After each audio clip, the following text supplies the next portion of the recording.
हरे कृष्णा। तो हमारे ग्रंथराज श्रीमद् भागवत के इस एपिसोड भागवत प्रभा में आपका स्वागत है।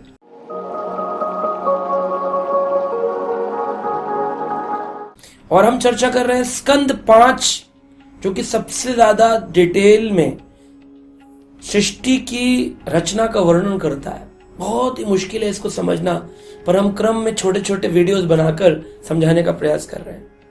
आज के श्लोक में हम सूर्य की रचना के बारे में, सूर्य के बारे में समझेंगे कि सूर्य की चाल क्या। हमने साइंस में ऑर्बिट्स, सन, इसके बारे में तो पढ़ा है, पर सूर्य सचमुच शास्त्र की दृष्टि से कैसे चलते हैं, आइए जानेंगे आज के इस एपिसोड में।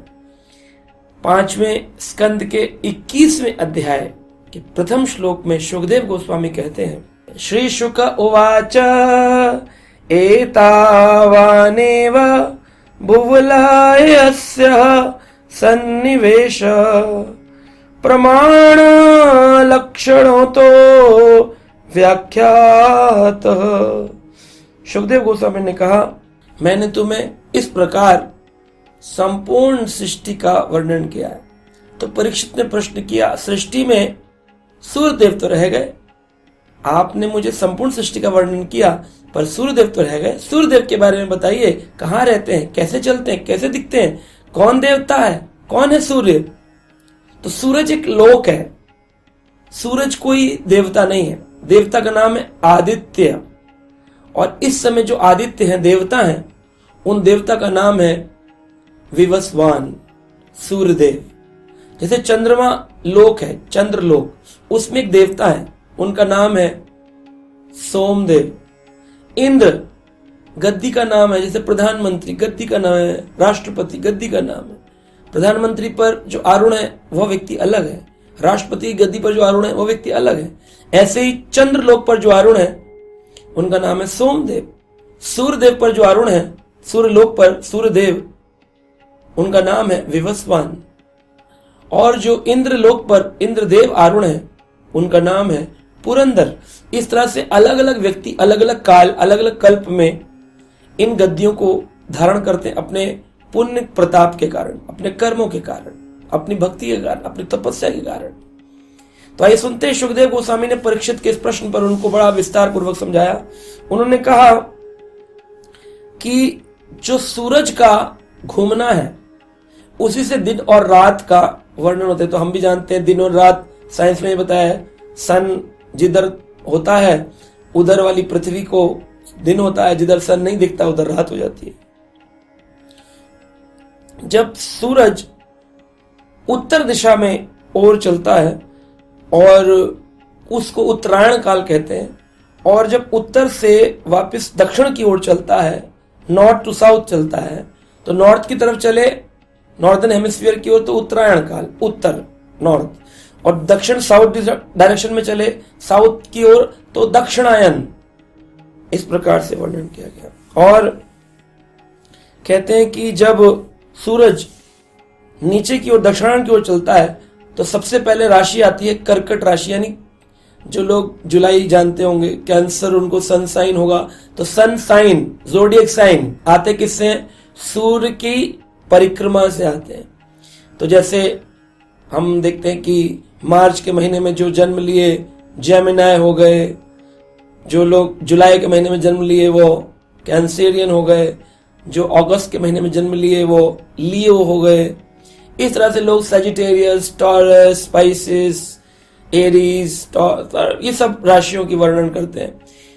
तो जब सूरज ट्रैवल करता है तो जैसे संक्रांति, संक्रमण, यानी सूर्य का अतिक्रमण करना एक राशि से दूसरी राशि। तो आप लोगों ने एक संक्रांति तो बड़ी पॉपुलर है, सुनी है, मकर संक्रांति। मकर राशि में जब प्रवेश करते हैं सूर्यदेव तो उसे मकर संक्रांति कहते हैं। जनवरी का काल आता है, देवताओं के उठने का समय होता है, स्नान का समय होता है, माघ का महीना शुरू होता है, उसे माघ मेला कहते हैं, और उसे मकर संक्रांति कहते हैं। वो उत्तरायण का काल है। और वो उत्तरायण के काल मकर संक्रांति से आगे चलें तो फिर आती है, जैसे कुंभ राशि में आएंगे तो एक्वेरियस में तो कुंभ संक्रांति, फिर मिथुन में आएंगे मार्च के महीने में तो मिथुन संक्रांति, ऐसे करते हुए नीचे की ओर जाती है। फिर आ जाती है जुलाई का महीना, तो कर्क राशि होती है कैंसर, तो कैंसेरियंस बोलते हैं ज़ोडिएक साइन में।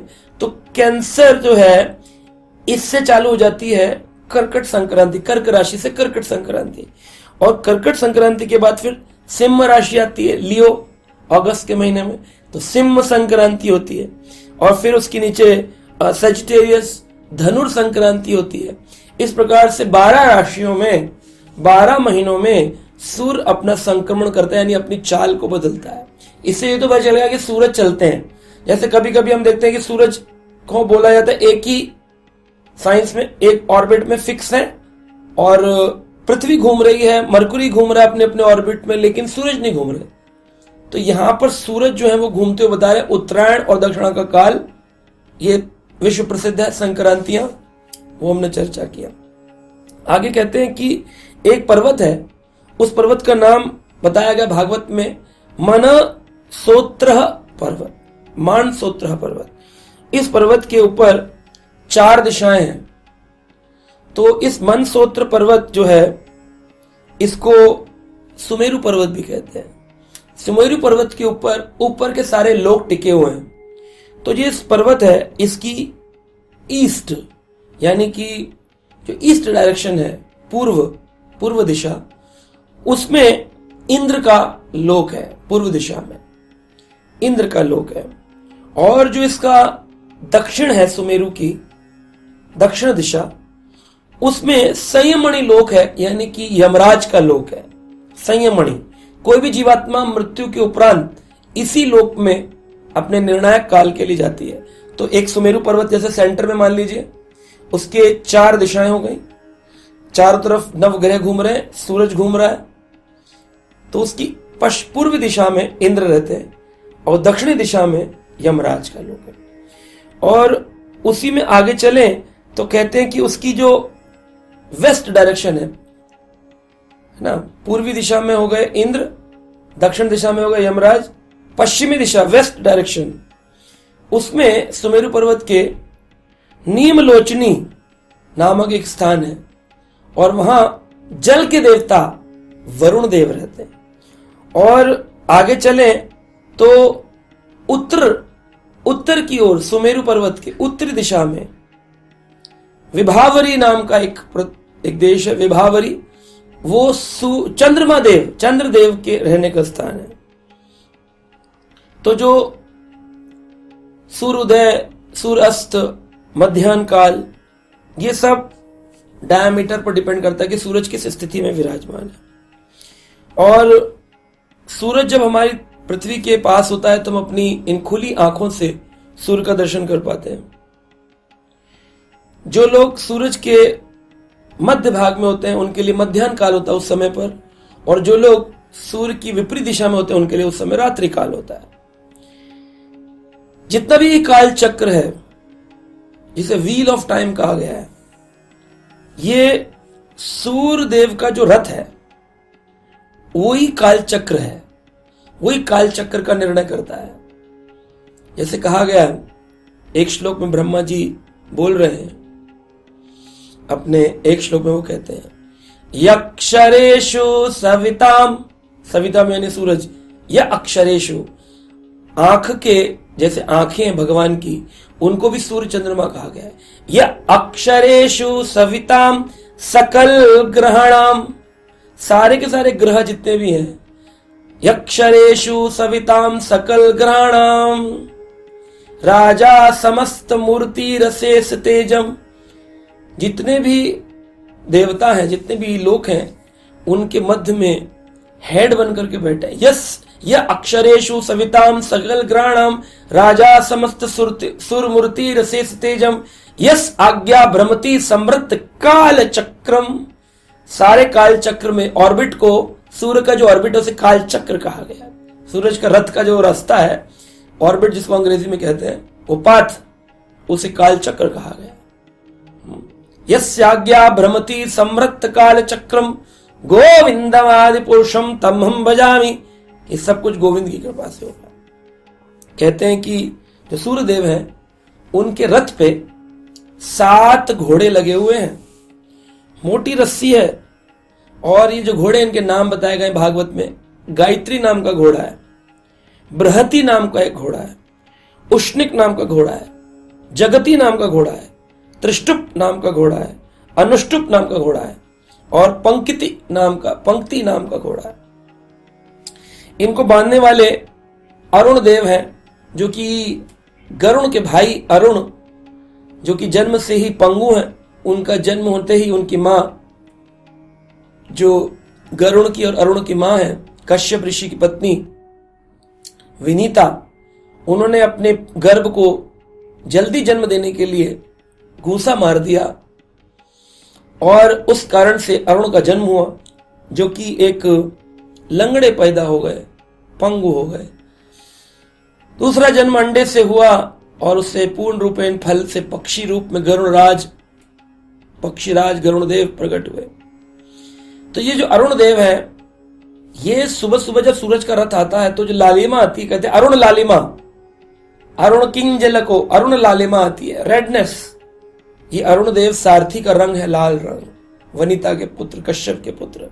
अरुण देव सारथी बनकर घोड़ा चलाते हैं। उसकी जो रस्सी है कितनी लंबी है?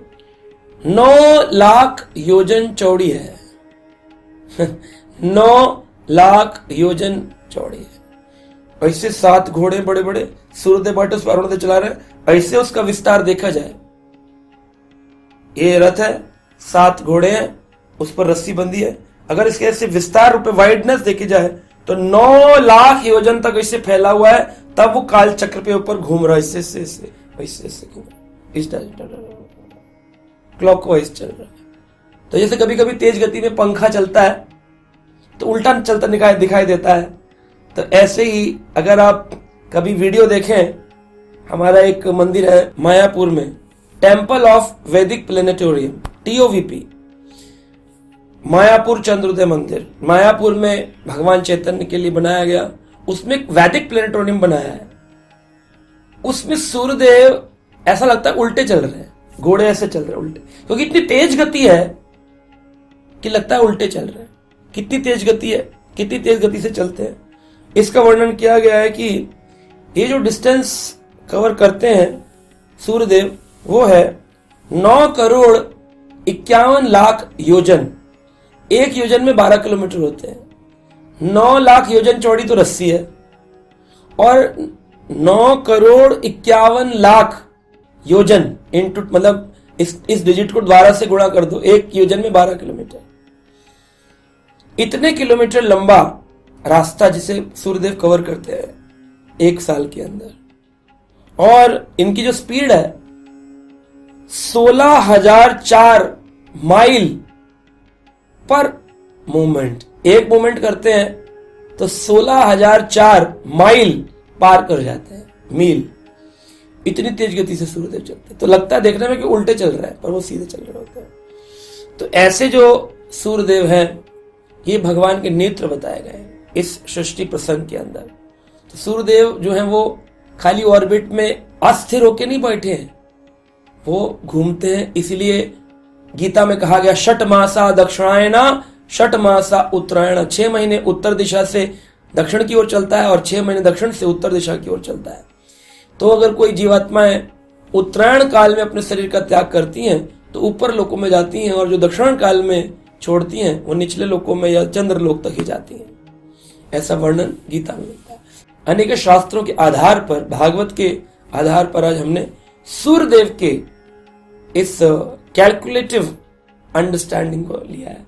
आशा करते हैं आप जुड़े रहेंगे, आगे सुनेंगे हमारा भागवत प्रवाह। हरे कृष्णा।